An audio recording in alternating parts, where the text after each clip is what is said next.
அனைவருக்கும் வணக்கம். ஆசிரியர் தகுதி தேர்வு தாள் 1இல் இருக்கிற கணித வினாக்கள் இந்த வீடியோவில் பார்க்க போகிறோம். 2022ஆம் ஆண்டு 18ஆம் தேதி அக்டோபர் மாதம் நடந்த மார்னிங் செஷன் தேர்வில் இருக்கிற வினாக்கள் 30 பார்க்க போகிறோம்.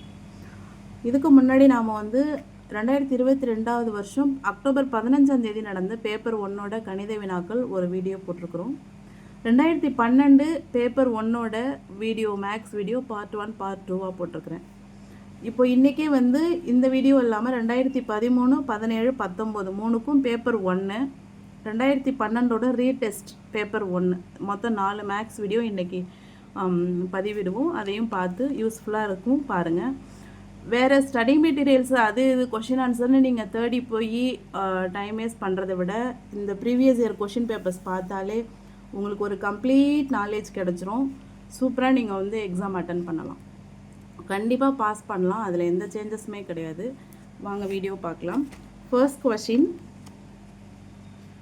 2019 வரைக்கும் பார்த்தீங்கன்னா மேனுவல் பேப்பர் நம்ம ஓஎம்ஆரில் எக்ஸாம் எழுதிட்டு இருந்தோம். ஸோ அது கொஞ்சம் பெரிய லெட்டர்ஸாக இருந்தது, ஈஸியாக இருந்தது. இது சிபிடி டெஸ்ட், கம்ப்யூட்டர் பேஸ்டு டெஸ்ட்டுன்றதால கொஷின் பேப்பர்ஸ் இப்படி தான் இருக்குது.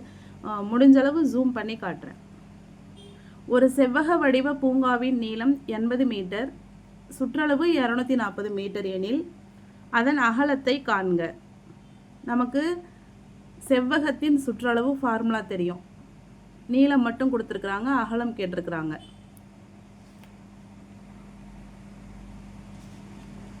செவ்வகத்தின் சுற்றளவு ஃபார்முலா 2 × L + B. எவ்வளோ கொடுத்துருக்குறாங்க? 80 மீட்டர்.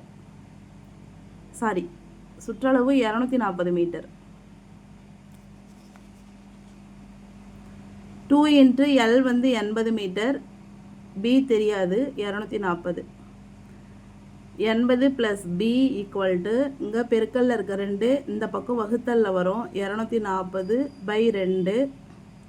1 2 2 120 2 240. ஸோ இங்கே 120 வரும். அப்போ B = 120 - 80 = 40.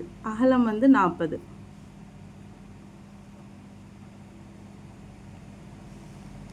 பின் வருவனவற்றில் எந்த வடிவத்தை 2 வழிகளில் மட்டுமே சமச்சீராக பிரிக்க முடியும்? செவ்வகம் தான் அதுக்கு ஆன்சர். இப்படி பிரித்தா சமச்சீர், இல்லைன்னா இப்படி பிரித்தா இது சமச்சீர். இந்த வடிவத்தை மட்டும் 2 வழிகளில் சமச்சீராக பிரிக்க முடியும்.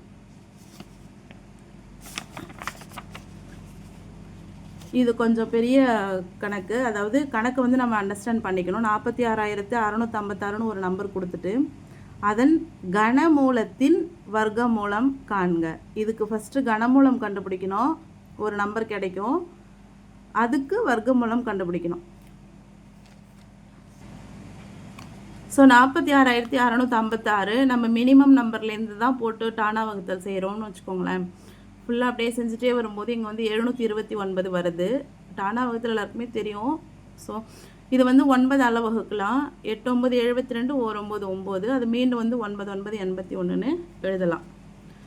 இப்போ இந்த காரணிகள் எல்லாத்தையும் நாம் எடுத்து எழுதுகிறோம். 46,656க்கான காரணிகள் இதுதான். ஃபுல்லாக எடுத்து எழுதின பிறகு கனமூலம் தான் கண்டுபிடிக்கிறோம் இல்லையா? கனமூலம்னா 3 நம்பருக்கு ஒரு நம்பர் எடுத்துப்போம். அப்போ 3 2க்கு ஒரு 2, 3 2க்கு ஒரு 2, 3 9க்கு ஒரு 9 எடுத்துட்டோம். இப்போ இது 3ஐயும் பெருக்கிறோம். 2 2 4 4 9 36. இதுதான் கனமூலம். 46,656ஓட கனமூலம் இதுதான். அவங்க என்ன கேட்டாங்க? இதன் கனமூலத்தின் வர்க்கமூலம் கேட்குறாங்க.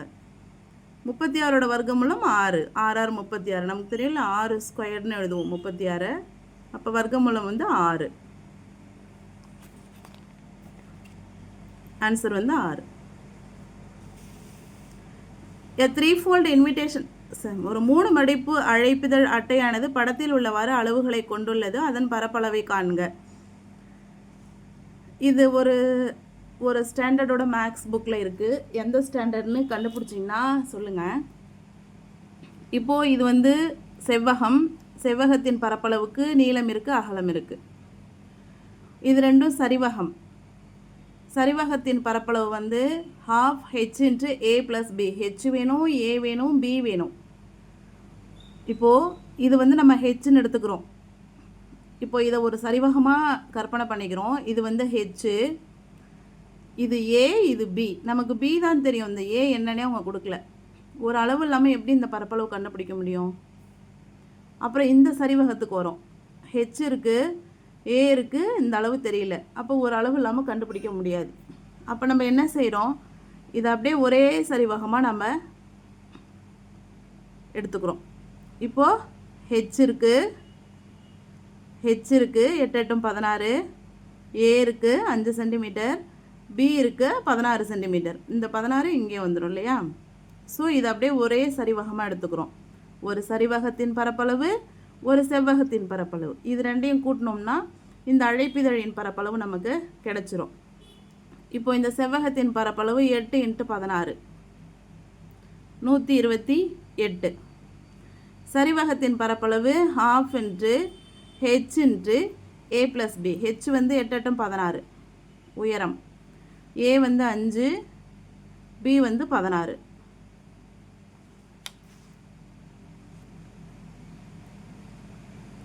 எட்டு × 21 168. இது செவ்வகத்தின் பரப்பளவு, இது சரிவகத்தின் பரப்பளவு. ரெண்டுத்தையும் கூட்டினோம்னா 128 168 296. இதுதான் வந்து இன்விடேஷனோட பரப்பளவு. கூட்டு வடிவங்கள் டாபிக் இது. ரூபாய் 800 அன்பு மற்றும் ஹரி என்ற நபர்களுக்கு 2:3 என்ற விகிதத்தில் பிரித்து கொடுத்தால் அன்புவிற்கு கிடைக்கும் தொகை என்ன? விகிதம் அப்படின்னு வந்துட்டாலே பங்கு. ஒருத்தருக்கு 2 பங்கு, ஒருத்தருக்கு 3 பங்கு. அன்புக்கு 2 பங்கு, ஹரிக்கு 3 பங்கு. இருக்கிற அமௌண்ட்டு 800 ரூபாய் இருக்குது. அப்போ 2 பங்கு 3 பங்கு மொத்தம் 5 பங்காக பிரிக்கிறாங்க. எதை 5 பங்காக பிரிக்கிறாங்க? இந்த 800 ரூபாயை 5 பங்காக பிரிக்கிறாங்க. பிரித்து நமக்கு என்ன கிடைக்கிது? 160 ரூபாய் கிடைக்கிது. 160ன்றது ஒரு பங்கு. அன்புக்கு எத்தனை பங்கு கொடுத்தாங்க? 2 பங்கு. ஒரு பங்கு 160னா 2 பங்கு 2 × 160 320 ரூபாய். ஹரிக்கு 3 பங்கு, 3 × 160 480 ரூபாய். அப்போ அன்புக்கு கிடைச்ச தொகை வந்து 320 ரூபாய். விகிதம் பிரிக்கிறதெல்லாம் தாண்டி இது ஒரு வாழ்வியல் கணக்கை நம்ம அண்டர்ஸ்டாண்ட் பண்ணியே ஆன்சர் கொடுக்கலாம். ஆழ்துளை கிணறு தோண்டும் வேலை ஆட்கள் ஒரு நாளில் 33 அடிகள் துளையிடுறாங்க. ஒரு நாளைக்கு 33 அடி தோண்டுறாங்க. தண்ணி வந்து எங்கே இருக்குன்னா 165 அடியில் இருக்குது. அப்போ எத்தனை நாள் தோண்டணும் அப்படின்னா 165 33 வகுக்கணும். வகுத்தோம்னா நமக்கு ஆன்சர் வந்து 5 கிடைக்கும். 5 நாள் தோண்டினாங்கன்னா தண்ணி நீரோட்டத்தை அடைந்து விடுவார்கள். இதுவும் வாழ்வியல் கணக்கு தான். நம்ம டே டு டே லைஃப்பில் நம்ம வந்து டிஸ்கஸ் பண்ணுறது எல்லாமே வாழ்வியல் கணக்கில் வந்துடும். Find the area of shaded part. Shaded பார்ட்டோட பரப்பளவு கேட்குறாங்க. நிழலிடப்பட்ட பகுதியின் பரப்பளவு கேட்குறாங்க. இது ஃபுல்லாக ஒரு செவ்வகம். ஃபஸ்ட்டு செவ்வகத்தோட பரப்பளவை கண்டுபிடிக்கிறோம். நீளம் 12, அகலம் 8. செவ்வகத்தின் பரப்பளவு ஃபார்முலா LB. L 12, B 8, 96 வந்துடுச்சு. செவ்வகத்தின் பரப்பளவு 96. ஷேடு பண்ணியிருக்கிறத மட்டும்தான் கண்டுபிடிக்கணும். அப்போ ஷேடு பண்ணாமல் இருக்கிறது 4 சின்ன சதுரங்கள், கலர் அடிக்காமல் இருக்குது. ஒரு சதுரத்தின் அளவு வந்து 3 பக்க அளவு. அப்போ இதோட பரப்பளவு A² 3 9 9 9 9. 4 சதுரத்தின் பரப்பளவும் 4 9 36. அதை வந்து கழிச்சிடுறோம் செவ்வகத்தின் பரப்பளவுலேருந்து. இப்போ மீதி இருக்கிறது 60 சதுர சென்டிமீட்டர். அதுதான் வந்து ஷேடு பண்ண ஏரியாவோட பரப்பளவு. கொடுக்கப்பட்டுள்ள படத்திலிருந்து எக்ஸின் மதிப்பை காண்க. நம்ம இது வரைக்கும் ஒரு 3 கொஷின் பேப்பர் பார்த்துருக்கோம். 3த்துலேயுமே இந்த கொஷின் ரிலேட்டடாக வந்திருக்கு. முக்கோணங்கள், இருசம வெட்டிகள் அதெல்லாம் கொடுத்து 2-3 ஆங்கிள் கொடுத்து ஒரு ஆங்கிள் கேட்குற கணக்கு. 3 கொஷின் பேப்பர்லையுமே தவறாத ஒரு கேள்வி கண்டிப்பாக வந்துடுது. இது வந்து இதுக்கான தியரங்கள் நிறைய இருக்குது. இப்போ இந்த கணக்கு எப்படின்னா, இதை ஒரு முக்கோணமாக எடுத்துக்கிறோம். ஒரு முக்கோணத்தின் வெளி கோணமானது அதன் உள்ளெதிர் கோணங்களின் கூடுதலுக்கு சமம். இது ஒரு ஸ்டேட்மெண்ட். இதே மாதிரி கோணம் கண்டுபிடிக்கிறதுக்கு நிறைய ஸ்டேட்மெண்ட் இருக்குது. அதெல்லாம் தொகுத்து அடுத்தடுத்து வரக்கூடிய வினாத்தாளில் வரும்போது நம்ம டிஸ்கஸ் பண்ணுவோம். இப்போ இந்த இந்த தேற்றத்தின்படி ஒரு முக்கோணத்தின் வெளிக்கோணமானது அதன் உள் எதிர்கோணங்களின் கூடுதலுக்கு சமம் அப்படின்னும் பொழுது 60 40 100. அப்போ இதுக்கு ஆன்சர் வந்து 100 டிகிரி. முதல் 10 பகா எண்களின் கூடுதல் இது நாம் போட்டு தான் கூட்டிக்கணும். 2 3 5 7 11 13 17 19 23 29 இது எல்லாத்தையும் கூட்டுறோம். இது எல்லாத்தையும் கூட்டினோம்னா 129 வரும். இப்போது இந்த கொஷின் படிக்கும் பொழுது பகா எண்ணா என்னன்னே இன்னும் தெரியல, எனக்கு புரிஞ்சிக்க சிரமமாக இருக்குது அப்படின்னிங்கன்னா நான் கீழே என்னோடய வாட்ஸ்அப் லிங்க் தரேன், அதில் வந்து போடுங்க. ஏன்னா கமெண்ட்ஸ் நிறையா வரதால என்னால் நோட் பண்ண முடியல. இப்போ இன்னுமே எனக்கு பகா எண்கள்னால் என்னன்னு தெரிய மாட்டேங்குது அப்படின்ற டவுட் இருந்தீங்கன்னா லிங்க்கில் மெசேஜ் பண்ணுங்கள், நான் உங்களுக்கு கிளியராக புரிகிற மாதிரி சொல்கிறேன். அது மாதிரி இது ரிலேட்டடாக பார்க்கும்போது என்ன கேட்பாங்கன்னா 1 முதல் 100 வரை உள்ள பகா எண்களின் எண்ணிக்கை அப்படின்னு கேட்பாங்க. அது ஒரு கொஷின் பார்த்துருக்கோம். அதே மாதிரி ப்ரீவியஸ் கொஷின் பேப்பர் போன வீடியோவிலே பார்த்தோம். 1 முதல் 100க்குள் இருக்கிற பகா எண்களின் வீச்சு அப்படின்னு ஒன்று கொடுத்துட்டு பெரிய எண் எது அப்படின்னு கேட்டாங்க. அப்போ நமக்கு செட் ஆஃப் பகா எண்கள் தெரியும் போது தான் பெரிய பகா எண்லேருந்து சின்ன பகா எண்ணை கழிக்கும் போது கிடைக்கிறதா வீச்சுன்றதை நம்ம கண்டுபிடிக்க முடியும். அப்போ தான் இந்த பகா எண்களை கண்டுபிடிக்க முடியும். ஸோ பகா எண்கள் சார்ந்த question, it means prime numbers, இங்கிலீஷில் ப்ரைம் நம்பர்ஸ்ன்னு சொல்லுவாங்க. ப்ரைம் நம்பர்ஸ் சார்ந்த கேள்வி வந்து எல்லா வினாத்தாட்கள்லையுமே வந்துட்டுருக்கு தொடர்ச்சியாக. இஃப் 792 சென்டிமீட்டர் தொலைவை கடக்க ஒரு சக்கரம் 3 சுற்றுகள் முழுமையாக சுற்றுகிறது எனில் சக்கரத்தின் ஆரம் என்ன அப்படின்னு சொல்லி இந்த கணக்கு கேட்டிருக்கிறாங்க. இதுக்கு வந்து நம்ம இதே மாதிரி கணக்குகள் தொடர்ந்து வருது. இதுக்கு என்ன நம்ம ஞாபகம் வச்சுக்கலாம் அப்படின்னா, இப்போ வந்து ஒரு ஒரு ஒரு வட்ட வடிவமான ஒரு சக்கரம் வந்து என்ன செய்யுது, ஒரு இடத்துலேருந்து இன்னொரு இடத்துக்கு டிஸ்டன்ஸ் போகுது. இங்கேருந்து ஆரம்பித்து இது வரைக்கும் போகுது. இந்த தூரம்ன்றது எதுக்கு சமம் அப்படின்னா, இந்த தூரம் எவ்வளோ அப்படின்னு கேட்டாங்கன்னா, இந்த சக்கரம் இருக்கு இல்லையா, இதோட சுற்றளவு இன்ட்டு எத்தனை தடவை அது சுத்துச்சு, நம்பர் ஆஃப் ரொட்டேஷன்.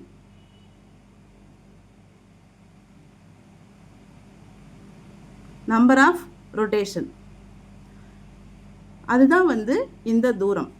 மேபி இப்போ கேட்குறதுல என்ன கேட்கலாம், ஒரு சக்கரம் இங்கிருந்து தொடங்கி இவ்வளோ தூரம் போயிருக்கு, அதாவது ஒரு 2 கிலோமீட்டர் போயிருக்கு, 5 முறை சுற்றுச்சு, 2 கிலோமீட்டர் போயிருக்கு, அப்போனா அந்த சக்கரத்தின் சுற்றளவு என்ன அப்படின்னு கூட கேட்கலாம். இந்த 2 அளவு இருக்குது அப்படின்னா இதை வச்சு எது வேணாலும் கேட்கலாம். அந்த டிஸ்டன்ஸ் கேட்கலாம், டிஸ்டன்ஸ் கொடுத்துட்டு இது கேட்கலாம், இது கொடுத்துட்டு நம்பர் ஆஃப் ரொட்டேஷன் கேட்கலாம். அது மாதிரி ஏதாவது 2 கொடுத்துட்டு 1 கேட்குறதுக்கான வாய்ப்பு இருக்குது. இது நம்ம எளிமையாக மைண்டில் வச்சுக்கலாம். இப்போ இந்த டிஸ்டன்ஸ் என்ன சொல்லியிருக்கிறாங்க, 792 சென்டிமீட்டர். ரொட்டேஷன் வந்து 3. இப்போ வந்து அவங்க என்ன கேட்குறாங்கன்னா, அங்கே பாருங்கள், ஆரம் கேட்குறாங்க. ஸோ நமக்கு சுற்றளவு என்னன்னு தெரியணும், அப்புறம் தான் நம்ம ஆர் கண்டுபிடிக்க முடியும். இப்போ 2 கொடுத்துட்டு இது கேட்டாங்களா, இதுலேயுமே வந்து ஆர் கேட்டிருக்கிறாங்க. ஸோ நம்ம இதை வச்சு இப்போ கண்டுபிடிக்கணும்.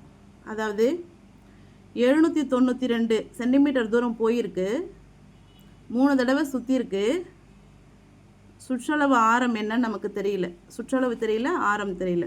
ஸோ இதான் அவங்க கிவன் சம். இப்போ நமக்கு தேவை ஆர். இப்போ 2πr வந்து அப்படியே வச்சுப்போம்.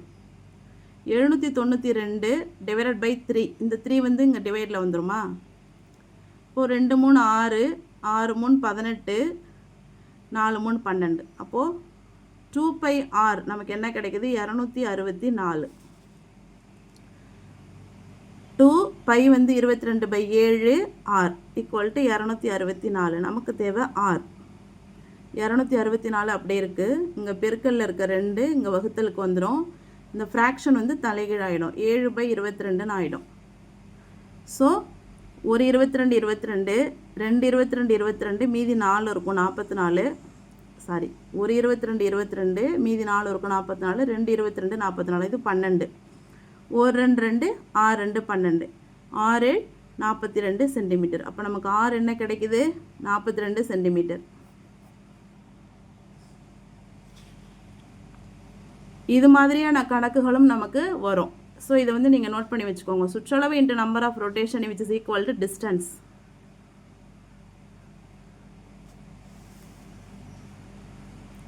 ஒரு மனிதன் தன்னுடைய வருமானத்தில் 5/6 பங்கு செலவழிக்கிறான். மேலும் மீதியுள்ள பணத்தில் 1/2 பங்கு திரும்பவும் சம்பாதிக்கிறான். எனில் அவனிடம் உள்ள தற்போதைய பணத்தின் பங்கு எவ்வளவு? செலவு பண்ணது 5/6. 6ல் 5 செலவு பண்ணிட்டான், மீதி இருக்கிறது 1 தான். எப்படி? 6ல் 1 தான் அவன் கைவசம் வச்சிருக்கிறான். மீதியுள்ள பணத்தில் கைவசம் வச்சிருக்கிறது இதுதான். அதில் 1/2 பங்கு திரும்பவும் சம்பாரிச்சிட்டான். இதில் பாதியே சம்பாரிச்சிட்டான். அப்போ 1/6ல் பாதினா 1/2 எவ்வளோன்னு கண்டுபிடிக்கிறோம். 1/12 அவன் சம்பாரிச்சது இது, மீதி வச்சுருந்தது இது. ஓகேவா? எனில் தற்போதைய பணம் அவன்கிட்ட எவ்வளோ இருக்கும்? இதையும் கூட்டுறோம். இங்கே 6 இருக்குது டினாமினேட்டரில், இங்கே 12 இருக்குது. அப்போ ரெண்டுத்துக்கு எல்சிஎம் எடுக்கிறோம் 12. 6 2 12 1 2 2. இங்கே 12 இருக்குது, இங்கே 1 வந்துடும். அப்போ என்ன வரும்? நமக்கு 3/12 வரும். இதை இன்னும் நம்ம சிம்பிளிஃபை பண்ணலாம். 1 3 3 4 3 12. அப்போ ஆன்சர் வந்து 1/4. ஆப்ஷன் 4. ஆப்ஷன் பஸ் என்ற சொல்லில் உள்ள எழுத்துக்களின் சமச்சீர் கோடுகளின் எண்ணிக்கை. பஸ்ஸில் ஒரு சமச்சீர் கோடு இருக்குது, யூவில் ஒரு சமச்சீர் கோடு இருக்குது. அவ்வளோதான், 2 தான்.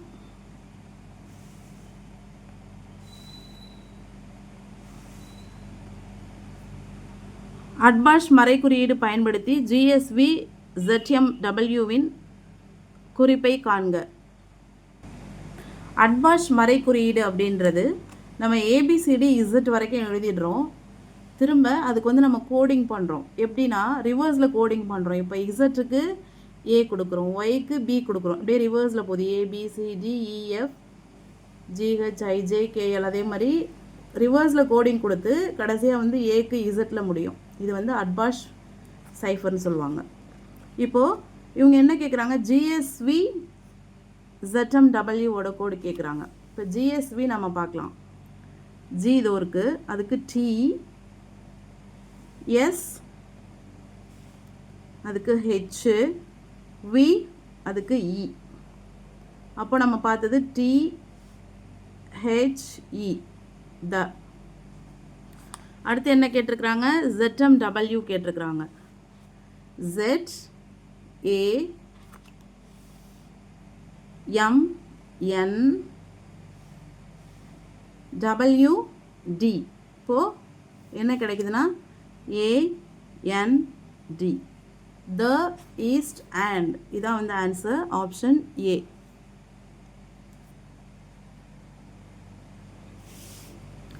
ஒரு இனிப்பு கடையில் 25 கிலோகிராம் இனிப்பின் விலை 8000 ரூபாய் எனில் 1 கிலோ இனிப்பின் விலை யாது? அப்படியே வகுத்து போட வேண்டியதான். 8000 ரூபாய் டிவைடட் பை 25. இதுவும் வாழ்வியல் கணக்கு தான். நம்மளே போய் ஒரு ஸ்வீட் ஸ்டாலில் வாங்குகிறோம்னா 1 கிலோ எவ்வளோ அப்படின்னு கேட்டு தான் 25 கிலோ வாங்குவோம். ஸோ 8000 ரூபாய் கொடுத்து 25 கிலோ வாங்கியிருக்கேன். அப்போ 1 கிலோ எவ்வளோன்னு கேட்குறாங்க. ஒரு 25 3 25 75, பாக்கி 50, 2 25 50, 0 320.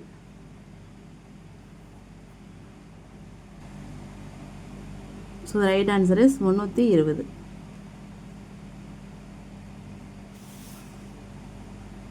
Find the value of 0.4 plus 0.96 plus 0.545.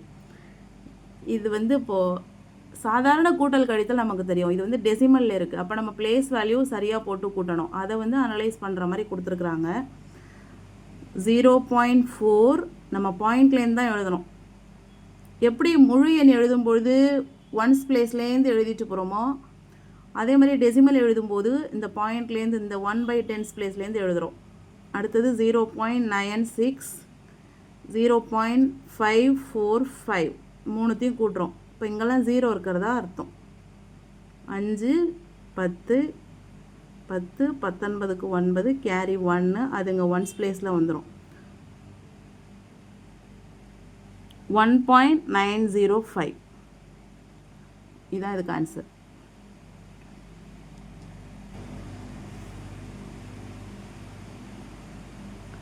Write the missing numbers 2, 3, 5, 7, 11, dash 17, dash dash 29, dash.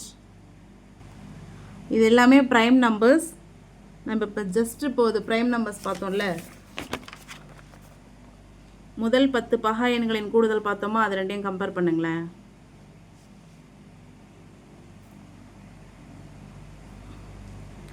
Two 2, 3, 3, 5, 5, 7, 7, 11, 11. அப்போ இங்கே என்ன வரும்? 13 வரும் இந்த டேஷில். அடுத்து 17 இருக்குது. அடுத்தது என்ன வரும்? 19, 23 வரும். அடுத்தது 29. அடுத்தது என்ன வரும்னா 31 வரும். ஸோ 13, 19, 23, 31 இதான் வந்து ஆன்சர். அப்போ நமக்கு இதுதான் பகா எண்கள் அப்படின்றது தெரிஞ்சால் மட்டும்தான் இந்த கொஷினுக்கு ஆன்சர் பண்ண முடியும். இல்லைனா நம்ம என்ன செஞ்சிட்ருப்போம், என்ன ஆர்டரில் கொடுத்துருக்குறாங்க, 2 2ஆக கூட்டியிருக்காங்களா, 4 4ஆக கூட்டியிருக்காங்களா, ஸ்கொயர் பண்ணி கூட்டியிருக்காங்களான்னு அந்த கன்ஃபியூஷன்லேயே இருப்போம்.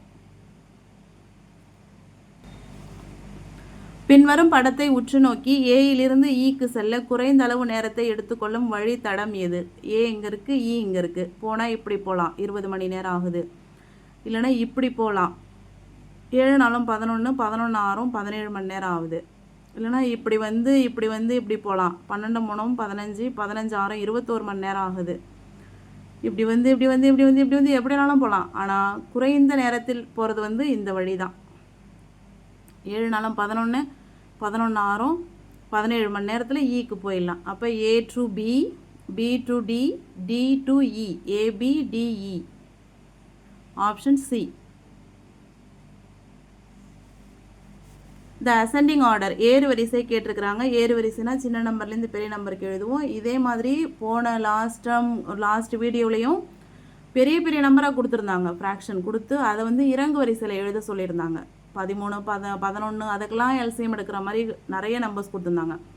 இப்போ இதில் இருக்கிறதுலாம் 5, 10, 15, 3 தான் இருக்குது. பகுதி வேறு வேறையாக இருக்கும்பொழுது பெருசு எது சின்னது என்னன்னு நம்ம கண்டிப்பாக கண்டுபிடிக்கவே முடியாது. அப்போ பகுதிகள் எல்லாம் ஒன்றாக்கணும்னா மீச்சியமாக கண்டுபிடிக்கணும், எல்சிஎம் கண்டுபிடிக்கணும். இதுக்கெல்லாம் எல்சிஎம் வந்து 150. 150 போட்டு தொகுதிகளை சமப்படுத்தி அதன் பிறகு தான் ஏறு வரிசையில் கண்டுபிடிக்க முடியும். அது ஒரு மெத்தடு. இன்னொரு மெத்தடு, பகுதி தொகுதி சமப்படுத்தாமலேயே அப்படியே வகுத்து தசமமாக்கி அதில் எது பெருசு அப்படின்னு கண்டுபிடிக்கலாம். நம்ம 2 மெத்தடுமே பார்த்துருவோம்.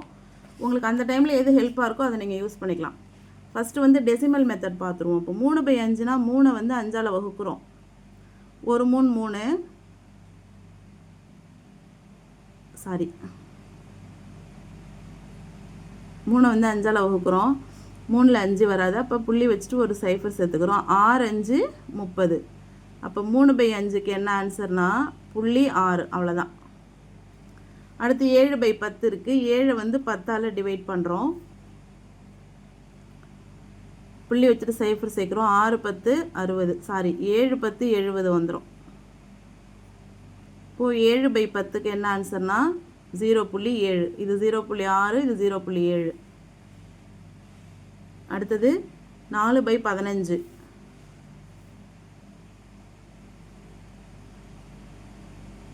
புள்ளி வச்சுட்டு 0 சேர்க்குறோம். 2 15 30, மீதி 10 இருக்குது. இது வந்து 6 5 90, மீதி ஒரு 10 இருக்கும். 6 5 90 அப்படியே போயிட்டே இருக்கும். அப்போ இதோட ஆன்சர் வந்து 0.26. அடுத்தது 1/3.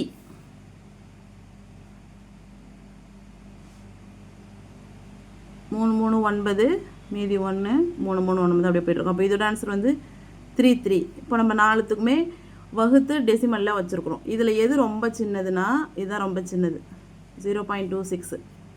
அடுத்தது இது, அடுத்தது இது. இந்த ஆர்டரில் பார்த்தோம்னா நமக்கு என்ன வரும்? ஃபஸ்ட்டு 4/5, 1/3, 3/5, 7/10. இதான் வந்து ஏறு வரிசை. இப்போ நம்ம பார்த்தது வந்து டைரெக்டாக அப்படியே தொகுதியை பகுதியால் வகுத்து ஆன்சர் கண்டுபிடிச்சி போட்டோம்.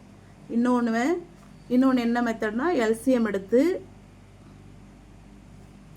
எல்லாத்துக்கும் எல்சிஎம் 150.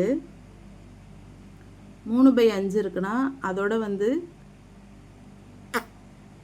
30 பெருக்கிறோம். அப்போ இதாலே 30 பெருக்கணும்னா 90. 90/50 வரும். அடுத்தது 7/10, 10ஓட 15 பெருக்குனா 150. அப்போ 7 15 105. அப்போ 105/50. 15ஓட 10 பெருக்குறோன்னா மேலேயும் 10 பெருக்குவோம். அப்போ 40/150 வரும். 350 150, 150 50. அப்போ 50/150 வரும். இதில் எது சின்னதுன்னா 40/150. அது எதுக்கு கண்டுபிடிச்சோம்? 4/15க்கு கண்டுபிடிச்சோம். அப்போ 4/15, 1/3, 3/5, 7/10. இதை மாதிரி பின்னங்களை சமப்படுத்தியும் ஏறு வரிசை கண்டுபிடிக்கலாம்.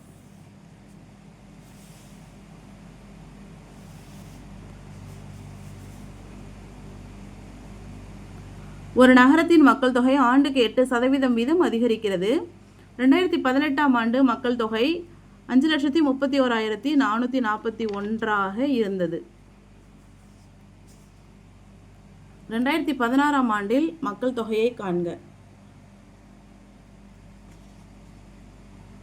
மக்கள் தொகை அதிகரிப்பு, மக்கள் தொகை குறைவு, இயந்திர தேய்மானம், இது சார்ந்ததெல்லாம் ஒரு ஃபார்முலாலே நம்ம கொண்டு வந்துடலாம்.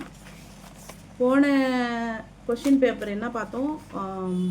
2022 இப்போ லாஸ்ட் வீடியோ போட்டிருக்கிறதுல இயந்திர தேய்மானம் கேட்டிருந்தாங்க. ஒரு 2 வீலர் வந்து என்ன ரேட்டுக்கு போகும்னு கேட்டிருந்தாங்க. இதில் வந்து மக்கள் தொகை பெருக்கம் கேட்டிருக்கிறாங்க. அதுலேயும் ஒரு ஃபார்முலா தான் வச்சு போட்டோம். இதுக்கும் ஒரு ஃபார்முலா தான். It means P × 1 + R/100 whole power n. இதான் வந்து அந்த ஃபார்முலா. கணக்கு வந்து இன்னொரு டைம் படித்து நம்ம அண்டர்ஸ்டாண்ட் பண்ணிப்போம். அதிகரிச்சுட்டே வருது. எவ்வளோனா 8% வீதம் அதிகரிக்குது மக்கள் தொகை. 2018 இவ்வளோ இருக்குது. இப்போ இதுதான் 2018ன்னு வச்சுப்போம். இவ்வளோ இருக்குது மக்கள் தொகை இப்போதைக்கு. அவங்க என்ன கேட்குறாங்க? 2016 கேட்குறாங்க. 2 ஆண்டுக்கு முன்பு கேட்குறாங்க. இப்போது இந்த ஃபார்முலா எதுக்குன்னா இப்போ இருக்கிறதுக்கு தான். ஆஸ் ஆன் நவ் மக்கள் தொகை அதிகரிப்பு இப்போ இருக்கிறதுக்கு தான் இந்த ஃபார்முலா. அப்போ இப்போ இருக்கிறது எவ்வளோ? 5,31,441 பேர் இப்போ இருக்காங்க. இந்த Pன்றது எவ்வளோ? ஸ்டார்டிங்கில் என்ன இருந்துச்சு? அதான் நம்ம மேக்ஸில் வந்து பிரின்சிபலுக்கு வச்சுப்போம். வட்டி கணக்குகள் போடும்பொழுது ஸ்டார்டிங்கில் என்ன இருந்துச்சு 2016ன்றது நமக்கு தெரியாது. அப்போ அதை Pனே வச்சுக்கிறோம். 1 + அதிகரிக்குது. மக்கள் தொகை வந்து என்ன செய்யுது? அதிகரிச்சுக்கிட்டே போகிறதால இங்கே ப்ளஸ்ஸு. இதுவே தேய்மானம், இயந்திரங்களின் தேய்மானம்னா குறைஞ்சிக்கிட்டே வரும். அப்போ அது மைனஸ் ஆகும் இங்கே. ஸோ 1 + R வந்து 8%. 8/100. எத்தனை வருஷத்துக்கு முன்னாடி கேட்குறாங்க? 2 ஆண்டுகள். அப்போ n வந்து 2. இதை சிம்பிளிஃபை பண்ண வேண்டியதான். P ரெண்டுத்துக்கும் எல்சிஎம் எடுக்கிறோம். 100 1 100 100 100 8 108 108/100 ஹோல் த ஸ்கொயர். இங்கே வந்து 5,31,441. நமக்கு தேவை 2016 என்ன இருந்துச்சு அப்படின்றது தான். அப்போ Pயை மட்டும் இங்கே வச்சுக்கிறோம். இங்கே சிம்பிளிஃபை பண்ணிடுவோம், வேண்டாம். 108 ஸ்கொயரை வந்து என்ன செய்வோம்? 108/100 × 108/100ன்னு எழுதுவோம்.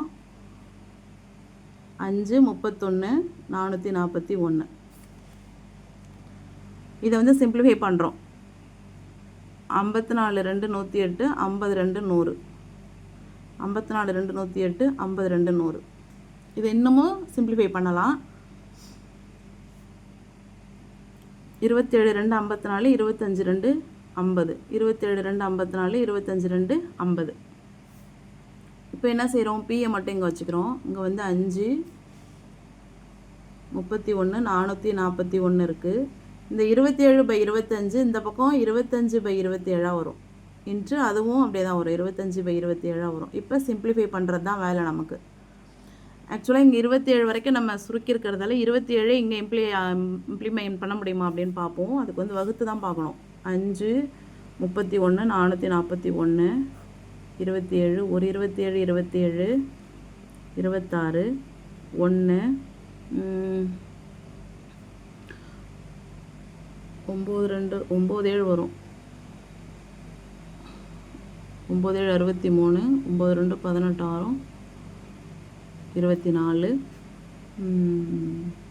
8 1 4 8 2 16 8 7 56 வருது. 7 2 14 7 49 அதுவும் வராது.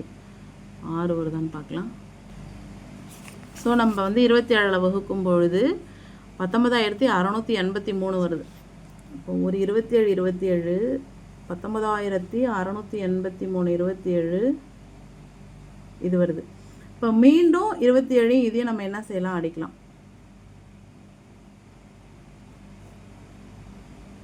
27 12 6 42 7 2 14 7 7 49 7 2 14 4 18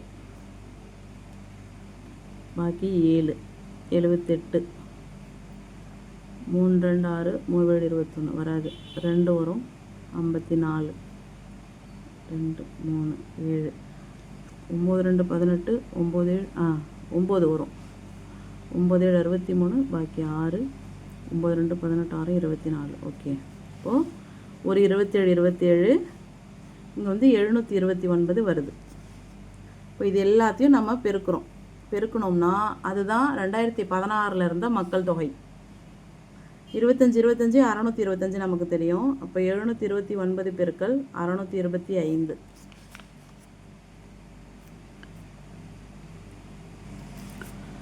ஸோ 729 625 பெருக்கணும்னா 4,55,625 தான் மக்கள் தொகை.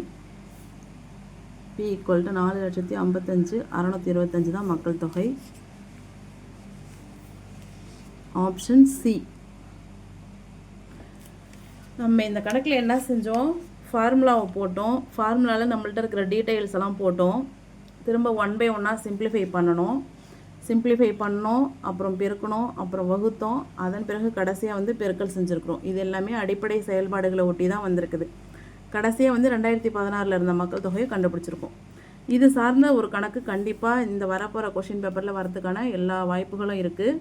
இதில் வந்து பார்த்தோன்னா மொத்தம் நம்ம தேய்மானம், மக்கள் தொகை அதிகரிப்பு, வீதம் அதிகரித்தல் குறைதல் சார்ந்து ஒரு 10 கணக்குகள்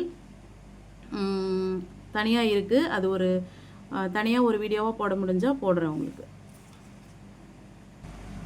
இது ஒரு வயது சார்ந்த கணக்கு. தற்போது தாயின் வயது மகளின் வயதை போல் 4 மடங்காகும். தாய் இருக்காங்க, மகள் இருக்காங்க, 2 பேருக்குள்ள தான் கணக்கு. தாயின் வயது மகளின் வயதை போல் 4 மடங்கு. அப்போ மகளின் வயதை வந்து நம்ம ஒய்ன்னு எடுத்துக்கலாம். இந்த மகளின் வயதை போல் தாயின் வயது 4 மடங்கு. அப்போ தாய் வந்து 4y, அதை நம்ம எக்ஸ்ன்னு எடுத்துக்கலாம். தாயின் வயது எக்ஸ் தான், ஆனால் மகளின் வயது ஒய்ய மாதிரி 4 மடங்கு. அதான் ஃபஸ்ட்டு ஸ்டேட்மெண்ட்.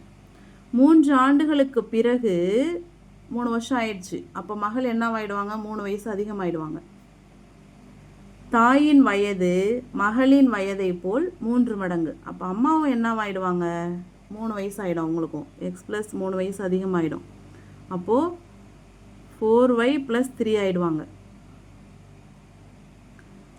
இதில் என்ன ஒரு ட்விஸ்ட் சொல்கிறாங்கன்னா, 3 ஆண்டுக்கு பிறகு தாயின் வயது மகளின் வயதை போல் 3 மடங்கு. எப்போனா இப்போ மகளின் வயது என்ன ஆகுது, y + 3 ஆகுதா, அதை மாதிரி 3 மடங்குன்னு சொல்லிட்டாங்க.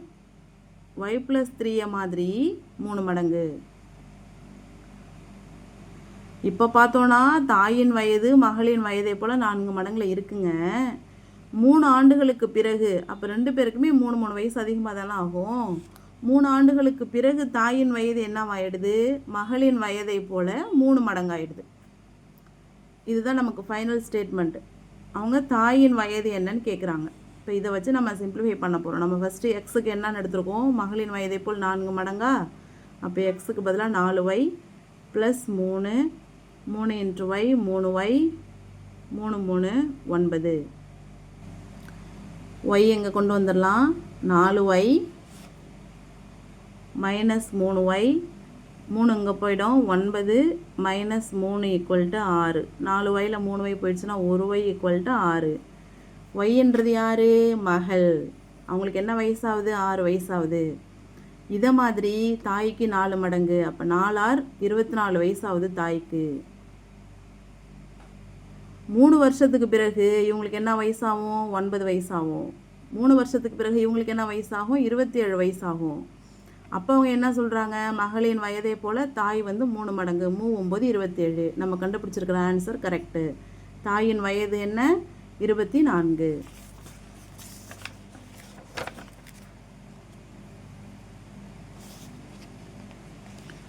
ஒரு இணைகரத்தின் உயரம் 15 சென்டிமீட்டர், அடிப்பக்கம் உயரத்தை போல் 3 மடங்கு எனில் இணைகரத்தின் பரப்பளவு யாது? இணைகரத்தின் பரப்பளவு ஃபார்முலா நமக்கு தெரியும், b × h. உயரம் வந்து 15 இன்று அடிப்பக்கம் உயரத்தை போல் 3 மடங்கு. அப்போ 3 15 45. அப்படியே பெருக்கி போட வேண்டியதான். 675 தான் இணைகரத்தின் பரப்பளவு.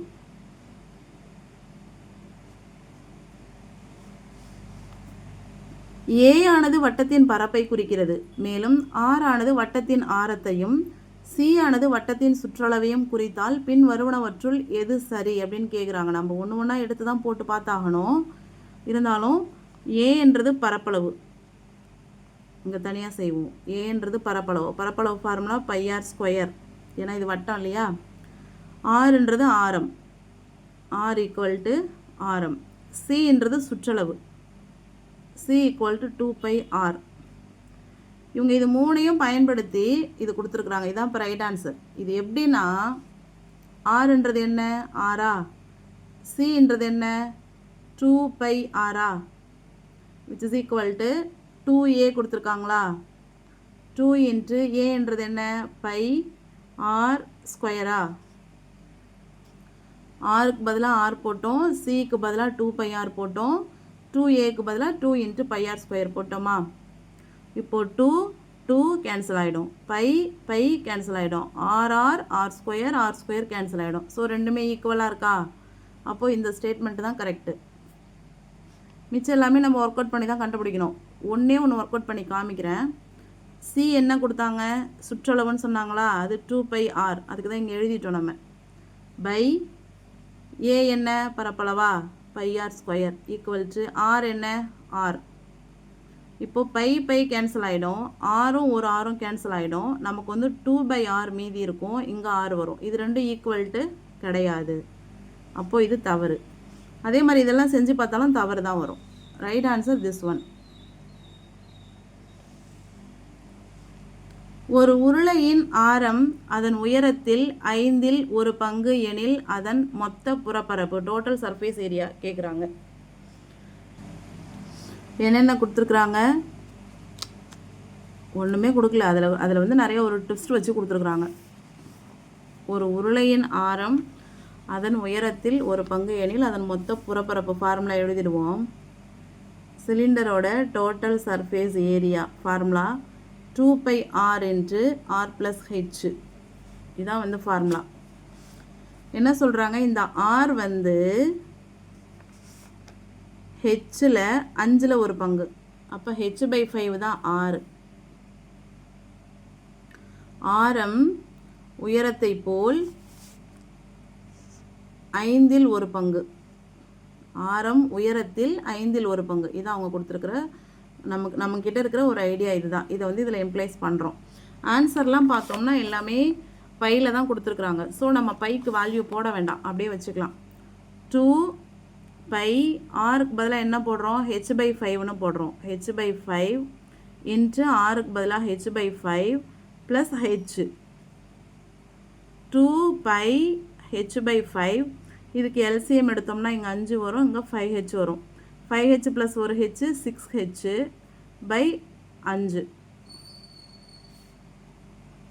2π h × h, h², 6h², 5 × 5 25. 12h² π/25. இதான் வந்து இதுக்கு ஆன்சர். Option C. நமக்கு இப்போ புறப்பரப்பு ஃபார்முலா தெரிஞ்சிருந்தால் தான் இதை கொண்டே வந்திருக்க முடியும் இல்லையா. அதுவுமே உருளையோடது. இப்போ நம்ம வடிவங்களின் வளைபரப்பு, புறப்பரப்பு, பரப்பளவு, சுற்றளவு, எது கொடுத்தா எது, அதுக்குள்ளே இருக்கிற ஸ்டேட்மெண்ட்டெல்லாம் தெரிஞ்சு வச்சுக்கணும். அதாவது அந்த நேக்கெல்லாம் தெரிஞ்சு வச்சுக்கணும். இப்போ என்ன சொல்லுவாங்கன்னா, ஒரு சதுரம் இருக்குன்னா அந்த சதுரத்தை வந்து 2 சமபக்க முக்கோணமாக நம்ம பிரிக்கலாம். அதாவது ஒரு முக்கோணத்தின் பரப்பளவு கண்டுபிடிச்சி அது 2ஆல் பெருக்கினா சதுரத்தின் பரப்பளவு வந்துடும். அதை மாதிரிலாம் அதில் நிறைய ஸ்டேட்மெண்ட் ரிசல்ட்டெல்லாம் இருக்குது. அதையும் நாம் தெரிஞ்சு வச்சுக்கணும். இப்போ இந்த கணக்கை பொறுத்த வரைக்கும் உருளைனா என்ன நமக்கு தெரியணும். உருளையோட மொத்த புறப்பரப்பு ஃபார்முலா தெரிஞ்சிருந்தால் தான் இதை அவங்க கொடுத்துருக்கிற கண்டிஷனை வச்சு இந்த ஆன்சர் கொண்டு வர முடியும்.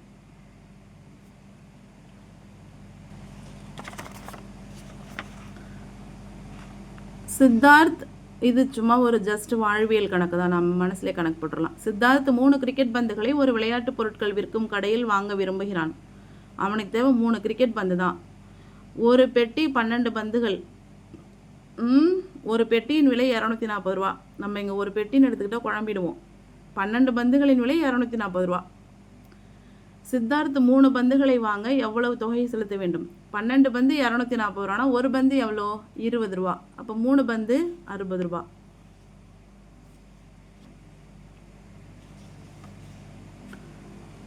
இது சிம்பிளிஃபை கணக்கு தான்.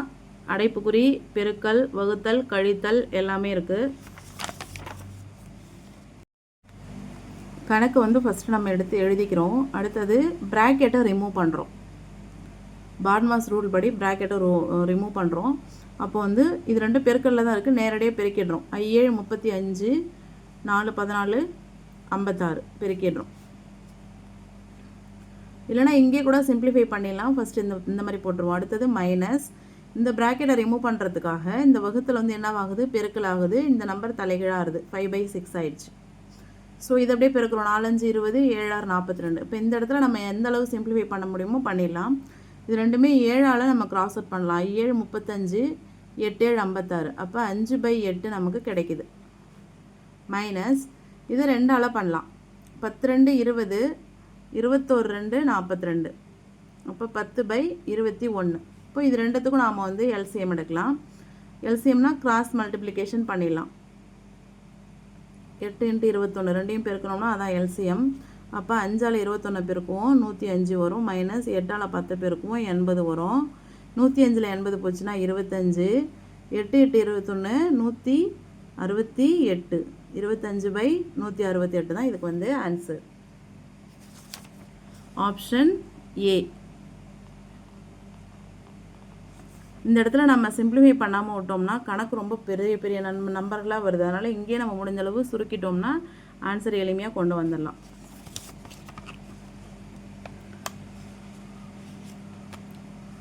இந்த கணக்கு, ஒரு கொடி கம்பம் 12 மீட்டர் உயரமாக இருக்கும்போது காலை 10 மணி அளவில் 4 மீட்டர் உயரத்திற்கு நிழல் அமைகிறது.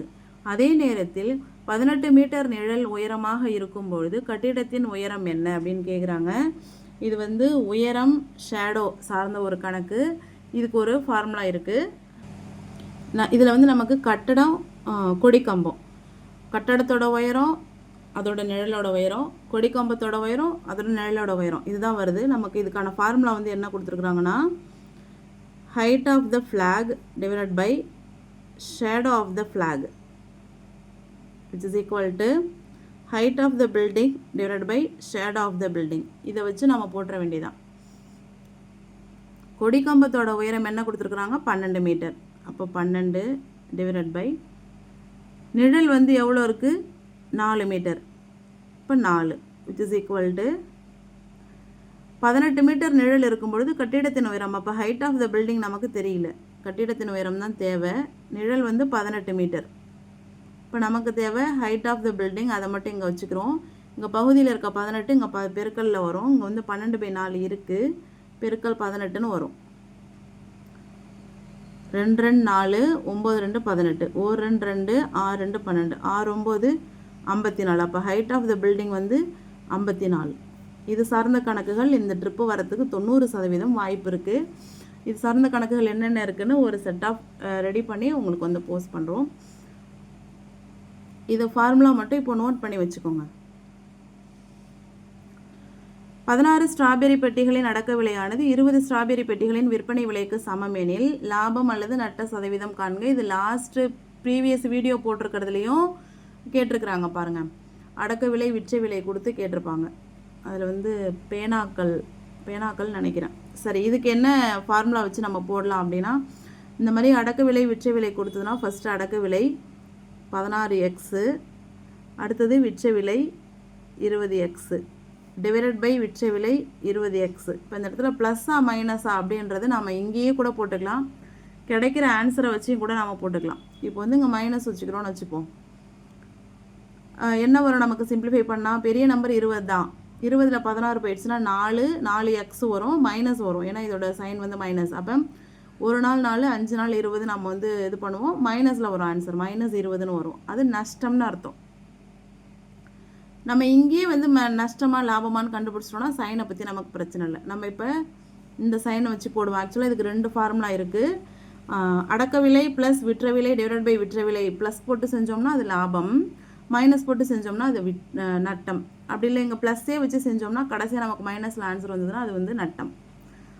இப்போ வந்து இதை சிம்பிளிஃபை பண்ணோம்னா -4x divided by 20x into 100ன்னு வரும். எக்ஸ் கேன்சல் ஆகிடும். ஒரு நாள் 4, 5 20, 1 5 5, 25 100. அப்போ -20ன்னு வரும். -20னா நஷ்டம். அதாவது எவ்வளோ, எத்தனை சதவீதம்? 20% நமக்கு நஷ்டம். வெறுமனே சதவீதத்தில் ஆன்சர் கொடுத்துருக்கிறதால 20 போட்டுக்கலாம். ஏ என்பவர் பி என்பவரை காட்டிலும் வேலை செய்வதில் 3 மடங்கு வேகமானவர். பி ஆனவர் ஒரு வேலையை 24 நாட்களில் முடிப்பார் எனில் இருவரும் இணைந்து அந்த வேலையை முடிக்க எத்தனை நாட்கள் எடுத்துக்கொள்வாங்கன்னு கேட்குறாங்க. பி வந்து ஒரு வேலையை 24 நாளில் முடிக்கிறாரு. இந்த ஏ என்றவர் பியை விடவும் 3 மடங்கு அதிகமாக வேலை செய்கிறவர். அப்போ பிக்கு வந்து 1/24, ஏன்றவர் பியை விடவும் 3 மடங்கு அதிகமாக வேலை செய்வார். இது ஏ. இது இங்கே நம்ம சிம்பிளிஃபை பண்ணிடலாம். 1 3 3, 8 3 24. அப்போ ஏவோட வேலைத்திறன் 1/8. ஏ வந்து ஒரு வேலையை 8 நாளில் முடிச்சிருவார். பி வந்து ஒரு வேலையை 24 நாளில் முடிப்பார். இப்போ 2 பேரும் சேர்றாங்க. 2 பேரும் சேர்ந்தாங்கன்னா ஒரு வேலையை எத்தனை நாளில் முடிப்பாங்க? 1/24 + 1/8. எல்சிஎம் எடுத்தோம்னா 1 + 3 4/24, 1/6. 6 நாளில் முடிப்பாங்க. 2 பேரும் சேர்ந்தாங்கன்னா ஒரு வேலையை 6 நாளில் முடிப்பாங்க.